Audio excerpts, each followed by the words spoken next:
Hello guys, তো তোমরা তো ভাবতেছো কি আমি ভিডিও বানাই না কেন। আসলে একটা টাইম ছিল যেটায় আমাদের নেই, নেট ছিল না, ইন্টারনেট। আর আরেকটাও টাইম ছিল যেটায় আমার ভাইয়ের এক্সাম ছিল। তো আমার ভাইয়ের এক্সামে তো আমি তার জন্য ভিডিও বানাইতেছিলাম না। তারপরে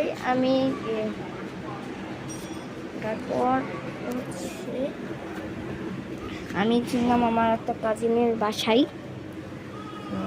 তখন ওর সাথে কখনো আমি খেলি। তো আর ওর একটা অ্যাকাউন্ট আছে যেটা আমি আসলে সার্চ কিনে চেরি পপ, চেরি পপ না, আয়েশা পপসি তার আগে অ্যাকাউন্ট ছিল, এবার চেরি পপ লিখছে। কারণ তাই না কি হয়ে গেছে, আমি আমার পাসওয়ার্ড দিতে যেরকম হয়ে গেছে।